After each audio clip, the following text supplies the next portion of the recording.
경제성공학 순형가법 Net Present Value 동영상 강의입니다. 네, 라떼 토크 시리즈를 계속 하고 있는데 뭐 자막은 바뀌고 귀찮아가지고 그냥 놔뒀고 다른 것보다는 생각보다 학생들이 예전에 제가 대학 생활했던 거를 좀 도대체 저 인간은 어떻게 대학을 다녔나 꼭 저 인간이라기보다는 그냥 예전에 교수님들은 예전 사람들은 어떻게 하고 살았나가 상대적으로는 좀 신기한다? 신기하게 느껴진다?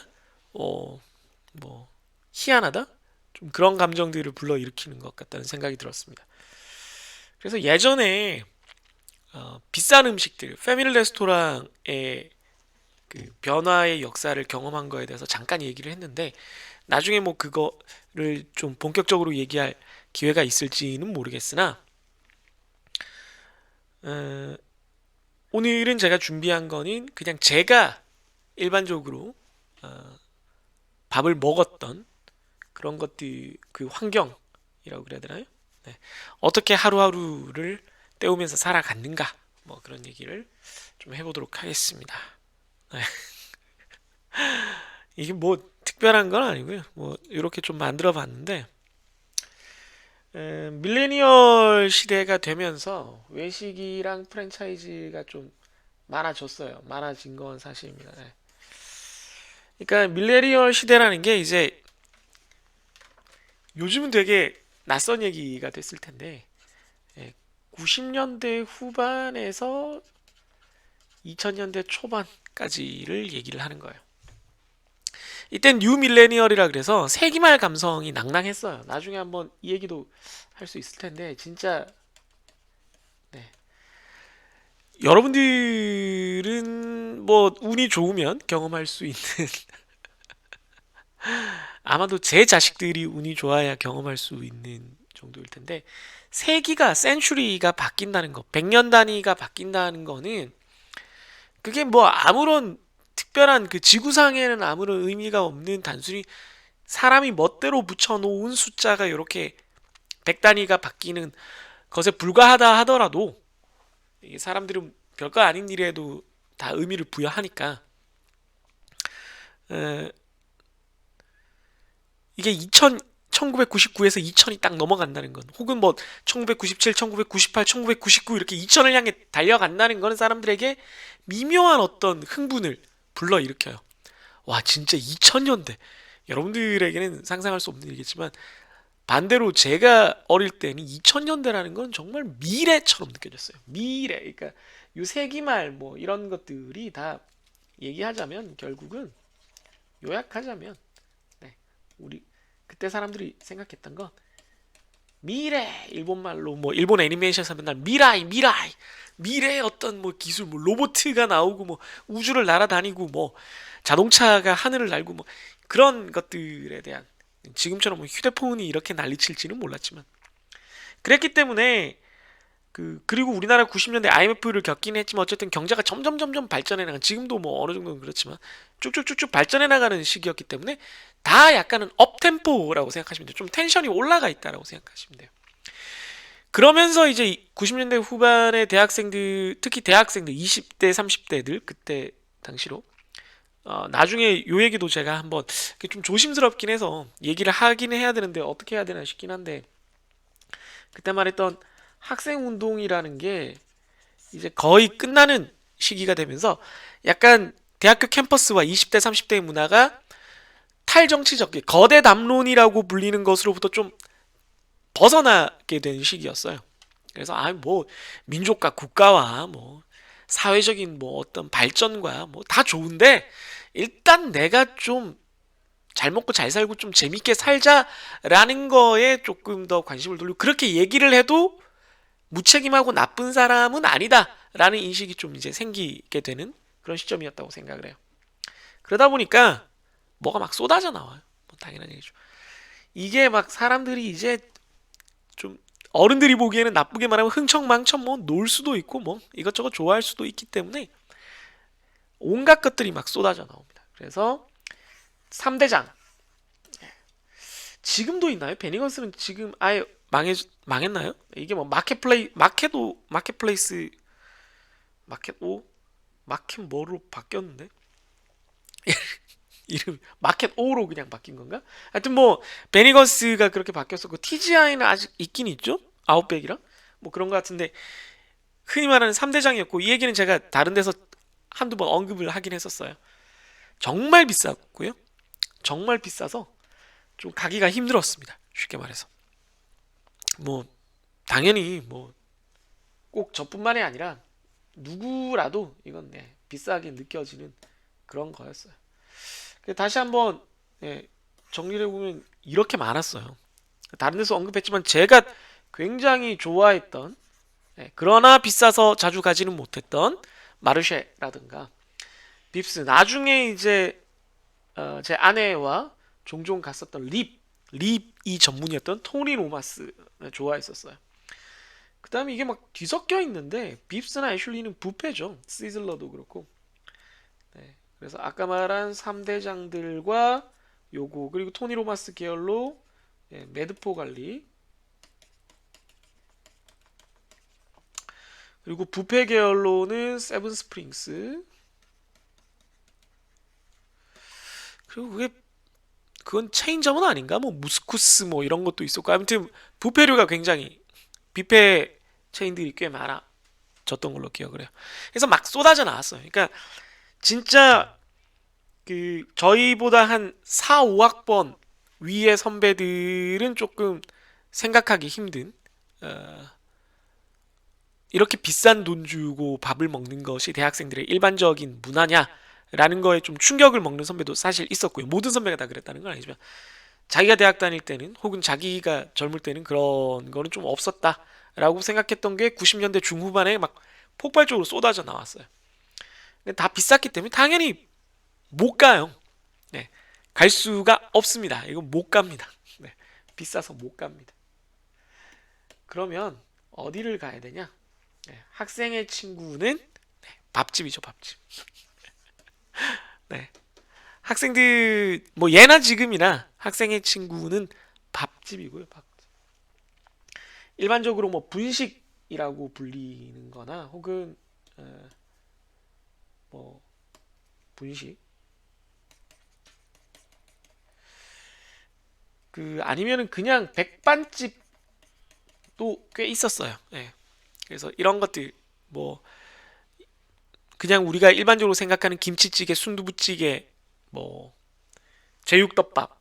남자들은 뭐 제육덮밥이죠. 일단 기본적으로는 뭐 불백 뭐 이런 거, 오징어 덮밥 뭐 이런 거를 먹는 밥집.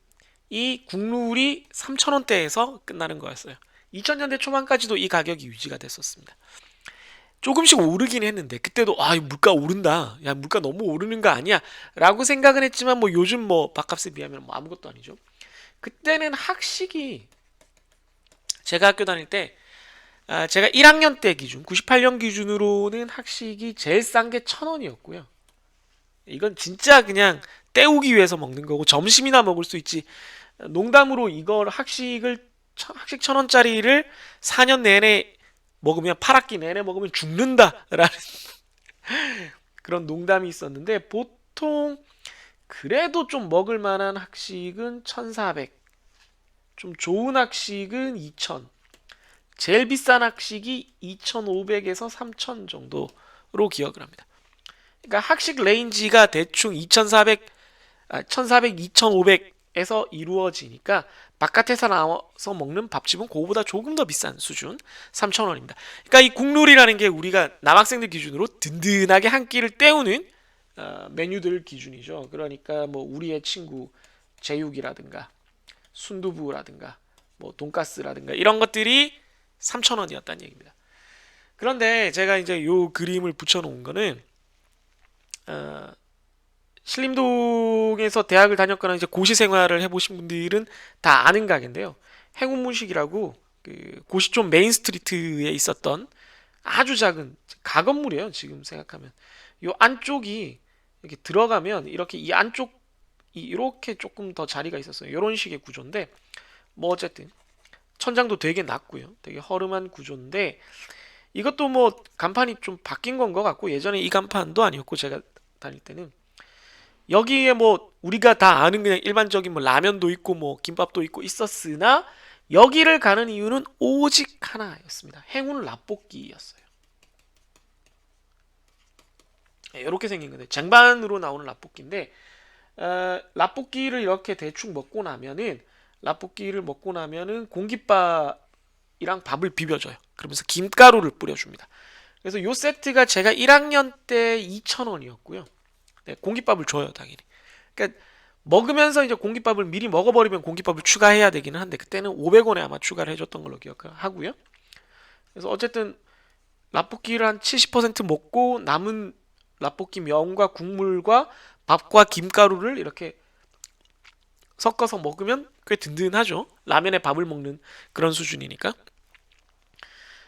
제가 학교를 다니던 도중에 2,500원으로 올라서 사람들이 굉장히 충격을 받았던 기억이 나요. 이게 500원이나 올라버려? 야, 이건 너무 비싸다. 이제 우린 어디 가서 밥을 먹어야 되나? 네, 뭐 그런 생각을 했던 기억이 납니다. 그때는 이제 김밥 천국 같은 체인점이 이제 막 등장하던 시절이어서 제가 다니던 학교의 그 아까 말한 그 고시촌 지금 대학동이라고 불리는 신림구동에도 그런 가게가 하나 있긴 있었는데요. 물론 거기도 왕왕 갔었는데 그것보다는 예나 아니면은 그냥 이름 없는 분식집이나 아까 말한 백반집들이 훨씬 가성비도 좋고 인기가 있었던 걸로 기억을 합니다. 저도 단골집이 몇 개 있었고요. 그 동네 살았으니까. 예. 또 하나 이제 그 동네에서 제가 즐겨 먹었던 좀 독특한 메뉴를 소개하자면 네, 짜파게티예요. 저는 이게 다 어느 동네나 있는 메뉴인 줄 알았어요. 이게 신림동 고십촌에는 굉장히 유명한 메뉴였기 때문에 어느 만화방 위에 있는 이름이 지금 임마누엘이라는 이름의 아주 성스러운 분식집이었는데 이 집도 뭐 이것저것 팔지만 대표적인 메뉴가 요 짜파게티였습니다. 짜파게티를 이게 그 집 짜파게티는 아니고요. 이것보다 훨씬 더 잘 만들어 주세요. 그러니까 여기에 파도 엄청 넣어 주시고요. 그러니까 대파를 좀 승승승승 썰어서 크게 썰어서 국물이 좀 있게 약간 졸여가면서 이렇게 볶아 주세요. 짜파게티를 단순히 끓이는 게 아니라 좀 볶아서 이렇게 계란을 얹어 가지고 주시는 건데 그때 당시에 이게 우리가 생각했을 때 라면이 1,500원 정도 하던 시절이거든. 1,500원 비싸게 받아야 2,000원 정도 받던 시절인데 만화방에서는 1,000원, 1,500원이었던 것 같고요.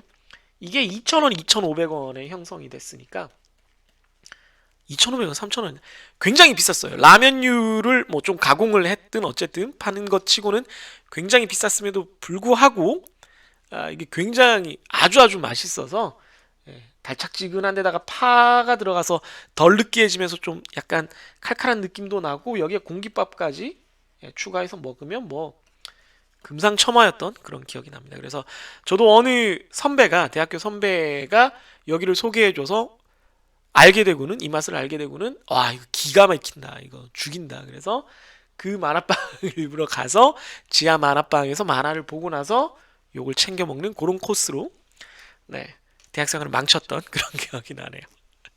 아무튼 요게 이제 제가 주로 밥을 먹었던 국룰 스타일이라고 할 수가 있어요.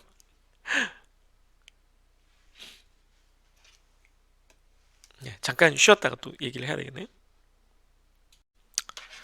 네, 순형가법 같이 한번 보도록 하겠습니다. 아이 원노트가 다 좋은데 페이지 넘길 때 약간 좀 그런 게 있어요. 네, 순양법 말이 꼬이네. 순형가법의 이제 개념부터 한번 알아보도록 하죠. 음, 이미 우리가 그 현금 흐름 계산하는 그 단원에서 그 순형가법을 썼었죠. 그러니까 순형가법을 썼다기보다는 정확히 말하자면은 MPB 함수를 써봤죠. 네. 그래서 그때 우리가 MPB 함수를 쓸 때 했던 게 뭐냐면 모든 캐시플로우들을 캐시플로우 1, 캐시플로우 2 이거를 전부 다 정확하게 말하자면 요렇게가 아니고 각각 네, 다 현재 가치로 이렇게 합쳐서 계산을 하는 거였죠. 0시점은 빼고 1시점부터. 그러니까 이 개념을 이미 이해하고 있는 여러분들은 어렵지 않게 순형가법을 좀 시작하실 수가 있겠습니다. 개념은 주어진 투자 대안, 어떤 대안, 뭐 투자 대안이 아니라 대출 대안일 수도 있는데 어떤 우리 앞에 주어진 경제적 대안의 선택을 우리가 하려고 할 때, 의사결정을 하려고 할 때 얘를 가치평가를 해야 되는데 그 가치평가를 현재 가치 기준으로 한다. 현재 가치로 다 환산을 해서 그걸 가지고 평가를 하는데 여기에 net present value니까 순이라는 말이 net이라는 뜻이거든요. 그러니까 순이익 이럴 때 순이에요. 그러니까 순수하다 할 때의 한자 순을 쓰는데 뭐가 순수하다는 거냐? 그러면 내가 총 매출에서 들어가는 비용을 제외한 것이 보통 순이익이 되잖아요. 그래서 플러스 나한테 들어온 돈에서 네, 나간 돈을 뺀 것이 이게 넷이 되는 것이죠. 예, 넷. 그래서 현재 가치로 플러스인 것도 다 마이너스인 것도 다 현재 가치로 환산을 한 다음에 플러스에서 마이너스를 빼주면 순 부분이 남는 거죠. 그래서 그걸 순형가라고 부르고 그 순형가가 얼마인지를 가지고 우리가 판단을 하자는 거예요. 그럼 이렇게 우리가 순형가를 계산을 하면 걔의 의미가 뭐냐면은 주어진 대안의 경제적 등가를 구하는 거예요. 즉 t 이꼴 0에서 즉 현재 가치 p 주어진 대안을 주어진 대안과 경제적 등가인 현재 가치 p를 구한 것과 같아집니다.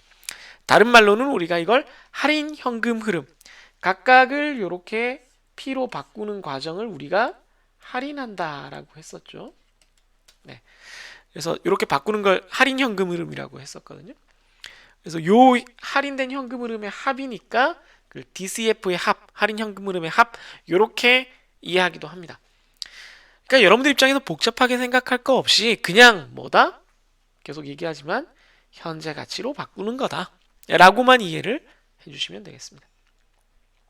이걸 식으로 나타내자면 각 시점에 이렇게 캐시플로우들이 이렇게 존재를 한다 그랬을 때 각 시점에 캐시플로우들이 존재를 한다 그랬을 때 이게 캐시플로우 1, 캐시플로우 2, 캐시플로우 3, 캐시플로우 4, 뭐 얘도 캐시플로우 제로에 해당하죠. 이 캐시플로우들을 전부 다 CFT를 1 플러스 i의 t승으로 이렇게 바꾸죠.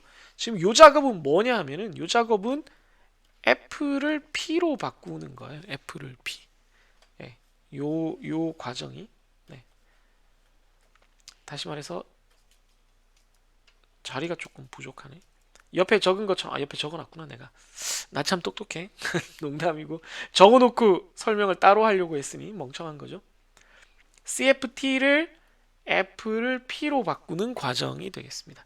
이자율은 I고 기간은 T일 때의 경우죠. 그걸 0시점부터 라지 T 시점까지 그러니까 주어진 캐시플로우의 범위 전체 시점에 대해서 모두 다 일일이 해주면 그게 NPV가 된다. 그냥 P 구한 거죠. 네, 쉽게 말해서 P 구한 겁니다. 우리가 앞에서 현금 흐름의 계산에서 P를 이렇게 구하면 된다라고 했던 그냥 그거예요. 뭐 별다른 거 아무것도 없습니다. 그래서 그럼 이걸 가지고 좋아 계산하는 건 알았어. 개념도 알았어. 그럼 어떻게 판단할 건데? 우리가 대안을 평가해서 판단을 해야 된다는 거니까 어떻게 할 건데? 라고 하면 독립적인 대안의 경우와 배타적인 대안의 경우가 판단이 달라지는데요. 앞으로 우리가 크게 보면은 세 가지의 평가 방법을 배울 거예요. 순형가, 내부 수익률, 비용 편익 분석. 이 세 가지 모두 독립적 대안일 때와 배타적인 대안일 때 평가 방법이 달라집니다. 이걸 유의해 주셔야 돼요. 주의 깊게 봐주세요. 독립적인 대안일 때는 독립적 대안의 선택은 우리가 대안을 뭐랑 비교한다 그랬죠? do nothing과 비교를 한다고 했습니다. 그래서 주어진 대안 A와 do nothing과 비교를 해서 do nothing보다 좋은지를 결정을 해야 되는 거죠. 파악을 해야 되는 겁니다. 그래서 do nothing과 비교를 한다니까 do nothing의 NPV를 알아야 되니까 do nothing의 NPV를 구하면 0입니다. 이게 MPB do nothing이에요. 왜 0인가를 한번 여러분들이 생각해 볼 필요가 있는데, 왜 0이냐? do nothing은 나한테 있는 현재 내가 보유하고 있는 대안들 중에 가장 괜찮은 대안이에요. 가장 내가 얘를 버려야지만 새로운 대안을 선택할 수 있다면 얘를 버리는 게 좀 아까운 그런 기회비용이 존재하는 대안을 말해요. 그럼 그 대안은 진짜 아무것도 안 하는 게 아니라 여러분들이 은행에 돈을 넣어놨다면 은행에 돈이 불어나는 그 대안 전체를 얘기를 한 겁니다. 그랬을 때 그 do nothing 대안의 수익률을 우리가 이 do nothing 대안의 수익률을 앞에서도 얘기했지만 MARR이라고 하고, 우리가 이걸 계산할 때 할인율 혹은 이자율 I로 쓰거든요. 그러니까 do nothing을 기준으로 뭔가를 판단하기 위해서. 그럼 do nothing 대안의 수익률이 MARR이라는 거는, do nothing 대안은 매번 이자가 MARR만큼 불어나가는 그런 예금이라고 여러분들이 생각을 하면 돼요. 내부 수익률 할 때 조금 더 자세하게 설명하겠지만 그렇게 이해를 하면 됩니다. 그래서 내가 가지고 있는 do nothing 대안을 그냥 여러분들이 이자율이 MARR만큼 되는, 최소 요구 수익률만큼 되는 예금이다 라고 생각을 한다면, 딱 MARR만큼 돈이 불어났으니까 이걸 현재 가치로 바꾸면 당연히 원금과 미래 받은 돈의 경제적인 등가가 성립을 하죠. 그럼 들어간 돈과 나온 돈이 똑같기 때문에 NPV는 0이 됩니다. 그러니까 do nothing 대안의 NPV가 0이 되는 게 아니라 우리가 do nothing 대안의 NPV가 0이 되게끔 MARR를 결정을 한 거예요. 엄밀히 말하면 그렇습니다. 이해하시겠어요? do nothing 대안의 NPV가 0이 되게끔 하는 것이 MARR이다 라고 생각을 해주시는 게 조금 더 정확한 얘기지만, 아무튼 그게 어려우면 반대편으로 생각을 해서 do nothing 대안이라는 게 MARR만큼 돈이 불어나는 이자를 주는 예금이다 라고 여러분들이 생각을 하고, do nothing 대안을 버리고 다른 대안을 선택한다는 건 이 예금을 깨고 돈을 꺼내서 다른 대안을 선택을 하는 거다 라고 이해를 하면 돼요. 그러면 do nothing 대안의 NPV를 구하려면 do nothing 대안은 MARR만큼 정확히 돈이 불어나고 있으니까 100에서 100 플러스 이자만큼 1년 후가 됐는데, 1년 후에 그 돈을 다시 현재 가치로 환산을 하면 이자율 I로 MARR로 나눠주면 당연히 들어갔던 처음에 예금했던 돈과 똑같아지죠. 그러니까 NPV가 0이 됩니다. 플러스 마이너스 제로가 되죠. 그래서 do nothing의 NPV는 0이다. 이 얘기를 여러분들이 어느 쪽으로 이해를 해도 좋지만 꼭 이해를 해주기를 바랍니다. 따라서 이제 알았으니까 do nothing의 NPV가 0이라는 걸 알았으니까 우리가 독립적 대안은 do nothing 대안보다만 좋으면 다 선택을 할 수 있다 그랬으니까 do nothing 대안보다 좋다는 건 뭐냐? 수식으로 썼을 때 NPV 값이 0보다 크다는 거다. 왜? do nothing 대안의 NPV가 0이니까. 네, 이렇게 얘기할 수가 있겠습니다. 그러니까 이 자리에 0 대신에 NPV do nothing 쓴 거를 그대로 가져와서 이 자리에 집어넣어도 되겠어요. 반대로 베타적인 대안 같은 경우는 물론 do nothing 대안보다도 좋아야 되지만, 여기 생략된 건 얘네들이 do nothing 대안보다도 좋아야죠. do nothing보다 안 좋으면 do nothing 선택해야죠. A, B 다 버리고. 그러나 어쨌든 둘 다 do nothing보다 일단 좋다고 한다면 대안 A와 대안 B를 비교를 해서 둘 중에 더 좋은 놈을 선택을 하는 그런 방식이 됩니다. 베타적 대안에서는 가장 좋은 놈 하나, 베타적 대안이라서 꼭 하나만 선택하라는 법은 없고요. 경우에 따라서는 베타적으로 5개 중에 2개를 선택하세요. 이렇게 얘기할 수도 있긴 합니다만은, 어쨌든 보통은 하나를 선택하는 경우라고 생각을 했을 때 대안끼리 비교를 해서 제일 좋은 놈을 선택해야 되는데, 그때 비교하는 방식이 순환가법에서는 역시나 순환가인 NPV를 구해서 그 크기를 그냥 비교하는 게 되겠습니다. 아까도 말했지만 당연히 이게 NPV do nothing보다도 커야 되고요. 그러니까 위나 아래나 똑같아요. NPV끼리 비교하는 거예요. NPV do nothing이 0이니까 이렇게 쓴 것뿐이고, NPV끼리 비교해서 큰 걸 선택한다, 숫자가 큰 걸 선택한다, 이렇게만 이해하면 어려울 게 없겠습니다. 네, 순환가법 보고 있습니다. 이그젬플 예제를 같이 한번 보도록 할게요. 순환가법 독립대안의 선택 예제인데요. 네, 독립대안부터 한번 연습을 해보죠. 새로운 투자 기회의 4년간 예상된 현금 흐름이 마이너스 600, 100, 200, 100, 200, 200, 300 이렇게 주어져 있습니다. 그러니까 4년이죠. 왜냐하면 여긴 0이니까 0, 1, 2, 3, 4죠. 투자자의 최소 요구 수익률 MARR (Minimum Attractive Rate of Return이 10%, 1년에 10%일 때 이 투자 대안을 선택해야 하는가입니다. 그럼 이 각각에 대해서 다 DCF, 즉 할인 현금 흐름을 이렇게 구한 다음에 이렇게 만들어서 이걸 다 더해줘도 되고, 아니면 그냥 NPV 함수를 사용을 해도 돼요. 둘 다 당연히 똑같은 값이 나오고요.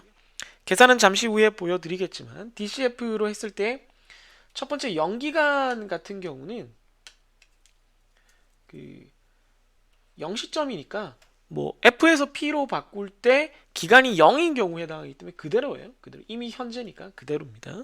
나머지는 다 조금씩 줄어들죠. 90.9, 165.3, 150.3, 204.9 보시면 둘 다 200인데 예, 뒤쪽은 더 많이 줄어들었죠. 기간이 달라서 그런 것도 확인을 할 수가 있고요. 그래서 이걸 다 그냥 합해주면 되고, 어쨌든 합이 조금 이따 계산은 같이 해보도록 하고 11.4가 나왔다는 걸 토대로 우리가 생각을 해보면 11.4라는 거는 지금 독립적인 대안이기 때문에 0보다만 크면 돼요. 왜?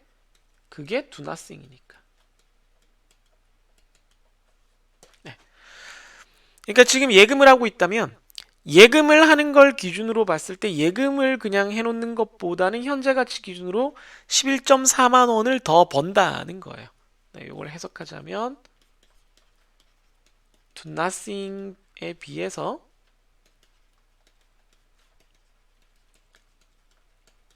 물론 이게 이자율을 MARR을 적용했으니까 이자율 자체도 do nothing 기준으로 적용했다라는 그런 문제가 있긴 하지만 뭐 그걸 그냥 일단 받아들인다면 대비 현재 가치 11.4만큼 더 벌 수 있다. 이렇게 우리가 이해를 할 수 있어요. 그러니까 do nothing보다 더 좋으니까 대안을 선택하게 되겠죠. 네, 요걸 한번 같이 예제로 한번 그 스프레드시트로 한번 풀어볼게요. 제가 만들어는 놨는데 같이 한번 보겠습니다. 네, 아이고 왜 이러냐? 네, 이렇게 됐죠. 그럼 잘 보이나요?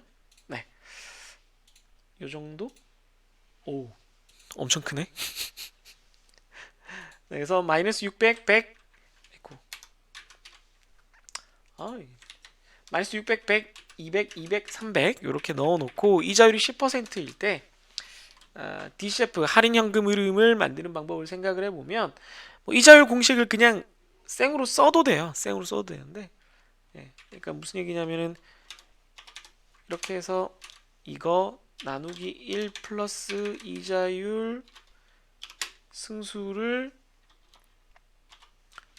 요걸로 한다 뭐 이렇게 해도 돼요. 이렇게 해도 되는데 우리 PV 함수 아니까 PV를 적용을 하는 거죠. PV로 이자율 넣고요. 그 다음에 기간 넣고 PMT A 부분은 없고요. 미래가치 부분만 있으니까 미래가치를 넣습니다. 지금은 기간이 0이니까 뭐 그대로 나올 거고요. 이자율 부분에 F4, 지금 제가 F4를 누른 거예요. F4를 누르면 이렇게 고정이 됩니다. 여러 번 누르다 보면 뒤에 숫자, 즉 행만 고정되기도 하고 B, 열만 고정되기도 하고 안 고정되기도 하고 다 고정되기도 하고 이렇게 바뀌어요. 이렇게 해놓으면 복사했을 때 이 부분은 위치가 바뀌지가 않습니다. B2를 그대로 참조하게끔 유지할 수가 있죠. 그래서 이걸 가지고 아래쪽을 다 지우고요. 이걸 가지고 쭉 다 이렇게 컨트롤 C 한 다음에 컨트롤 V를 해보면 똑같이 복사가 되는데 기간 2와 캐시플로우 200은 따라서 내려왔으나 이자율은 저기 10% 위치에 고정이 되어 있죠. 네, 요걸 말한 거예요. 고정이라는 게. 그래서 아까 본 것처럼 90.9, 165.3, 150.3, 204.9가 이렇게 계산이 됐습니다. 전부 다 각각이 다 현재 가치로 환산이 됐어요. 다 t = 0 시점의 경제적 등가 뭐 기준으로 이자율 10% 기준으로 다 환산이 됐고요. 그래서 이걸 쭉 다 더하면 썸을 쓰면 되겠죠. 썸으로 다 더하면 11.37이 나옵니다.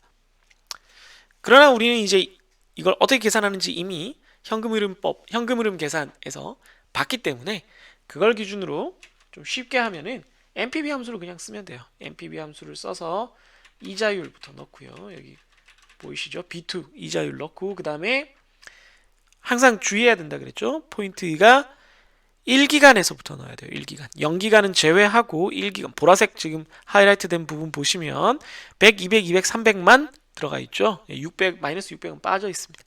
그래서 이렇게 하고 0기간은 이렇게 따로 마이너스 600을 더해 주시면 되겠습니다. 0기간을 따로 더해 준다. 이것만 주의하면 돼요. 그럼 역시 똑같은 값이 나와서요. 이렇게 하나 저렇게 하나 여러분들이 같은 결과를 얻을 수가 있겠습니다. 네, 순환가법 예제 보고 있는데요. 네. 개념을 돕기 위해서 제가 do nothing 대안에 대한 예제를 하나 만들어 봤어요. example 0602 do nothing 대안입니다. 어느 투자자가 자신의 최소 요구 수익률 MARR인 8%, 연 8%와 동일한 수익률을 가진 투자 대안을 분석하고 있다. 이게 지금 말이 좀 복잡하게 표현이 돼서 그런데 MARR과 동일한 수익률 그럼 이게 그냥 do nothing이라는 거예요. 네. 네. 즉 do nothing. 네. 결국 너 뭐 말을 빙빙 돌렸지만 너 do nothing이구나 라는 겁니다. 요 투자 대안 do nothing을 분석하고 있다. 투자 대안의 기간이 2년 혹은 3년일 때 투자 대안의 NPV는 얼마가 되는가? 네. 이거 계산해 볼 필요도 없이 do nothing이기 때문에 NPV do nothing은 항상 0이라는 걸 통해서 알 수도 있으나 우리가 이걸 직접 해보면서 이게 왜 그렇게 되는지를 이해하는 게 이 예제의 그 목적 의도입니다. 그래서 한번 같이 보도록 하죠. 이것도 같이 한번 문제를 보도록 하겠습니다. 스프레드시트 파일을 보시면 지금 이자율이 8%예요. MARR이 이자율이 8%인 그런 경우입니다. 그래서 2년짜리 투자 대안의 경우를 보겠습니다. 지금 100 얼마를 투자하든 상관은 없는데 100을 투자했다고 치자고요. 100을 투자했다라고 우리가 가정을 한다면 100을 투자해서 2년 후에 116.6이 돼요. 왜? 100을 투자해서 수익률이 8%가 되려면 2년 동안 8%를 받아야 되잖아요. 네, 그걸 우리가 FV로 할 수가 있는 거죠. FV 안 쓸 거면은 그냥 이거 곱하기 1 플러스 이자율 이렇게 하면 원리 합계 되죠. 네, 이걸 지금 부호 반대로 해주면 되고요. 그럼 116.6이 돼요. 그러니까 100 넣으면 2년 후에는 이자를 합쳐서 116.6을 돌려받으면 연평균 수익률이 8%가 돼요. 근데 뭐 그렇게 계산하는 걸 우리는 FV 함수로 이미 할 줄 알고 있는 거죠. 그죠? 이미 할 수 있다고 알고 있는 겁니다. 그래서 이자율 8% 기간 2년. 네, 여기 보시면 이자율 8% 기간은 2년. 그리고 반복적인 현금 흐름 A는 없고 현재 가치 P만 있으니까 P에 이미 마이너스 100 들어있어서 따로 마이너스는 안 붙여줬고요. 그렇게 계산을 하면 116.6이 나오고요. 당연히 그렇기 때문에 이걸 NPV를 계산을 하면 이자율 8% 넣어주고 1기간부터 끝까지 뭐 2개밖에 없지만 넣어주고 0기간 따로 이렇게 더해주면 NPV가 0이 나옵니다. 3년으로 했을 때도 마찬가지예요. 3년으로 했을 때도 이자율 8% 기간은 3년 반복된 A 없고 0기간 즉 P를 여기다 넣어주면 이번엔 125.97이 나오고요. 이걸 NPV를 계산해주면 역시나 8% 1, 2, 3기간 다 넣어주고 0기간 따로 더해주면 0이 나옵니다. 그러니까 계속 당연한 말이지만 8%의 수익률을 얻는 놈을 8%로 다시 할인해서 현재 가치를 구하면 8%로 미래로 보냈다가 8%로 다시 현재로 보내는 거니까 반복되니까 그게 그거예요. 똑같이 100이 되는 거예요. 100을 미래로 보내면 116.6이 됐다가 다시 현재로 돌아오면 100이 됐다가 100. 왔다 갔다 하는 거예요. 그러니까 두 개가 똑같은 거예요. 경제적으로. 경제적 등가니까 합치면 0이 되는 거고요. 얘도 3년으로 보내면 125.97이 됐다가 얘를 다시 8% 기준으로 다시 현재 가치로 환산하면 또 100이 될 거니까 두 개를 더하면 역시 0이 되는 겁니다. 간단하죠? 그래서 이렇게 보면은 뭐 너무 당연한 얘기이기 때문에 이게 두나싱에 대한 두나싱 대안의 현재 가치 NPV 순현가 뭐 뭘로 부르든 그것이 0이 된다는 것은 여러분들이 개념적으로만 이해하는 게 아니라 이렇게 계산을 하면서 아 당연히 그렇게 되는구나라고 좀 실감을 할 수 있을 거예요. 요게 그냥 논리적으로 뭐 그러니까 그런 거지 오케이 뭐 이렇게 하는 거랑 아 진짜 그렇게 딱 얘기를 듣는 순간 이건 무조건 이거지라고 딱 뭐 구구단이나 뭐 아주 당연한 우회전을 하면은 이쪽으로 가게 되는 이런 수준으로 여러분들이 받아들이는 거랑 완전히 와닿게 느끼는 거랑은 좀 다른 수준의 이해라고 생각을 해요, 오늘. 그래서 이 경우는 후자가 좀 필요해요. 당연히 그렇게 되는 거지. 그냥 얘기를 듣는 순간 뭐 그 0이지 뭐. 이렇게 되는 거를 여러분들 실감하게 하기 위해서 이 대안을 예제로 만들었다라고 이해를 하시면 되겠고요. 밑에 한 가지를 추가로 더 만들어 봤어요. 만약 투자 대안이 매 기간 요 MARR 지금 8%죠. 8%만큼 이자를 지급하고 2년 후에는 원금을 함께 지급한다면 요거 투자 공학을 여러분들이 나중에 배우면 요런 형태의 지급 계약을 우리가 채권이라고 불러요. 채권이라고 부릅니다. 네, 본드라고 부릅니다. 본드. 요즘 뭐 경제 뉴스에 많이 나오는 미국 국채 금리 뭐 어쩌고 저쩌고 하는 게 연방준비위원회가 어쩌고 저쩌고 하는 게 요런 얘기입니다. 그러나 뭐 지금 우리가 이걸 다루지는 않으니까 우선은 넘어가고요. 우선은 넘어가고 요렇게 캐시플로우가 바뀌면 NPV는 얼마가 되는가라는 건데요. 뭐 아까 스프레드 시트를 봐서도 그렇고 지금 여기에 표시된 걸 대한 C인데요. 그게 그게 대한 C인데요. 봐서도 그렇고 아시겠지만 결과는 똑같아요. 그래도 같이 한번 보도록 하죠. 네. 똑같이 100을 투자하는데 매 기간 MARR 8%만큼 그러니까 100에 8%면 8만 원이죠. 8만 원, 8만 원 지급하고 매 기간 지급하니까 요때도 3년째에도 지급을 해야 돼요. 2년 후니까 여기다가 해야 되는구나. 8만 원 지급하고 원금도 똑같이 지급을 해야 되니까 3년짜리로 제가 만들었네요. 네, 죄송하고요. 네, 짤방이 제가 강의 자료에 넣은 게 3년짜리니까 3년짜리로도 다시 한번 설명을 하겠습니다. 어쨌든 2년짜리로 하건 3년짜리로 하건 상관없어요. 2년이면 2년인 대로 8만원, 108만원 이렇게 돌려받으면 NPV 구하면 역시나 0이고요. 아까처럼 여기를 8만원, 8만원, 108만원 그러니까 8만원씩 3번 받고 원금은 마지막에만 돌려받는다. 이렇게 해도 역시나 NPV 하면 0입니다. 즉 두나싱 대안이라는 게 대안 A처럼 구성될 수도 있고 대안 B처럼 구성될 수도 있고 대안 C처럼 구성될 수도 있다라는 겁니다. 셋 다 NPV가 0이에요. 그러니까 즉 다시 말해서 여러분들이 연 8% 최소 요구 수익률의 수익을 거둔다라는 개념이 제가 설명하기 쉽게 하려고 예금을 그냥 한 군데 한 번에 넣어놓고 빼는 A나 B 형태로 처음에 설명을 드렸지만 대안 C처럼 매 기간 MARR만큼의 수익을 돌려주고 마지막에 원금을 돌려주는 형태의 대안일 수도 있다라는 거예요. 네, 이런 식으로 한번 이해를 해볼 수도 있다라는 거고요.